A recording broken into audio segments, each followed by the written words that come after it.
Alright guys, so what we're going to talk about today are the key attributes of our three functions that we have talked about throughout the year.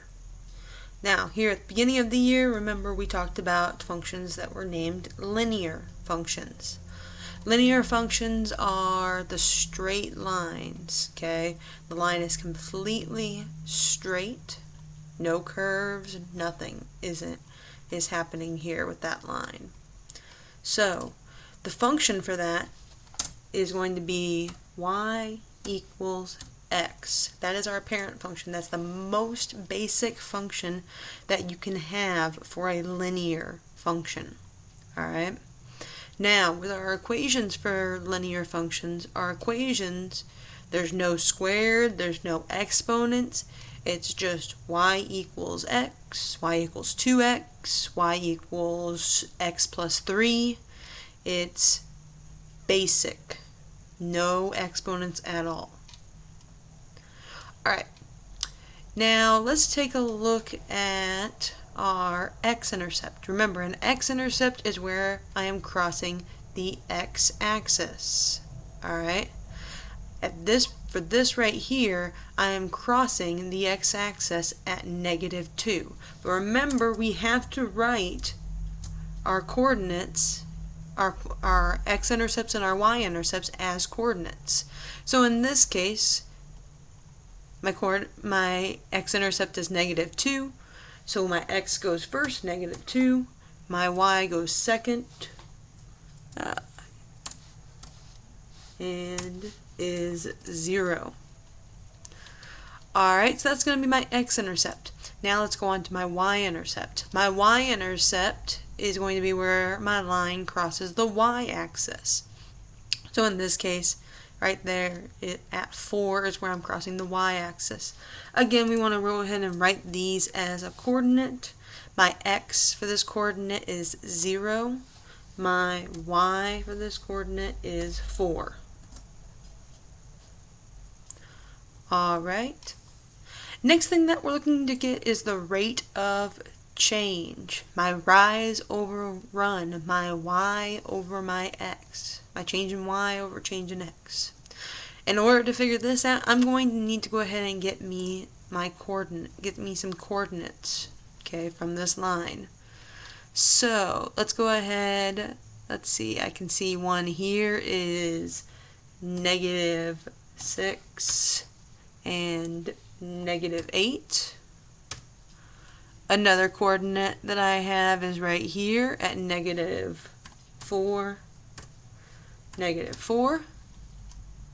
We have our x-intercept of -2, 0.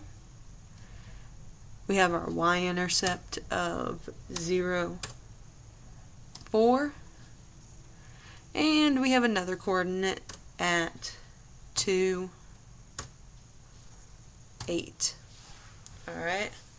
Now this is all just coordinates based on my graph here. So not all the boxes might be filled in. In this case, this one here was not filled in. Guess I can't highlight that. Alright, so I said rate of change, that's our rise over run, change in y over change in x. So the question is, what is my change in y here? Well, if I'm looking here, how much is it to get from -8 to -4? How much is it to get from -4 to 0? From 0 to 4, from 4 to 8? Each time I notice that I'm adding 4. 0 plus 4 is 4, 4 plus 4 is 8. -8 plus 4 is -4, -4 plus 4 is 0. So that means that is my change in y. My change in y is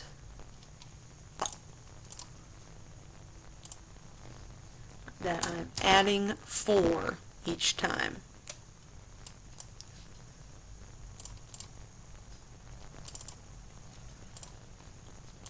Now my change in x, same thing. I'm going to look at what is my pattern here going from one x to another. In this case, I am adding 2. Now, if I can simplify this, I see here that if I put this in my calculator, or if you can do it in your head, that's perfectly fine as well.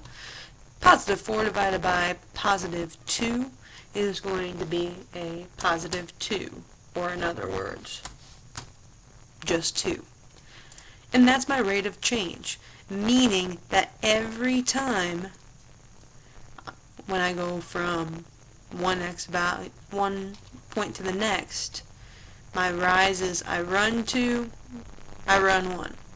I run 2, and I run 1. And you see, I can see this here on my graph as well. Right there's the 1, and that's where my point is. Alright, now let's go ahead and talk about domain. Domain, remember, is all of our possible x values. Again, domain is all possible x values. Here I have 2 arrows. Those 2 arrows tell me that this graph here, it's not stopping just because these are my borders. No, this line is going to continue on going up and continue on going down. So what do we call this when that happens? All real numbers.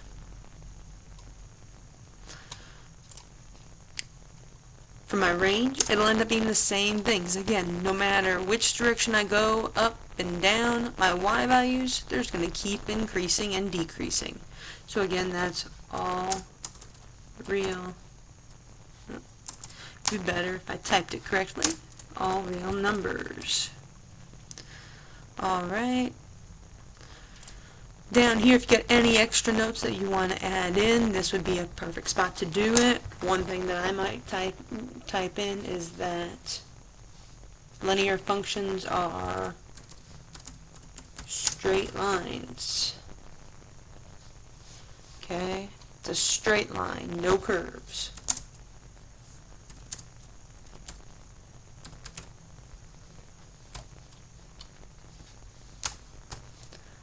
Alright, and that right there is our review on linear functions.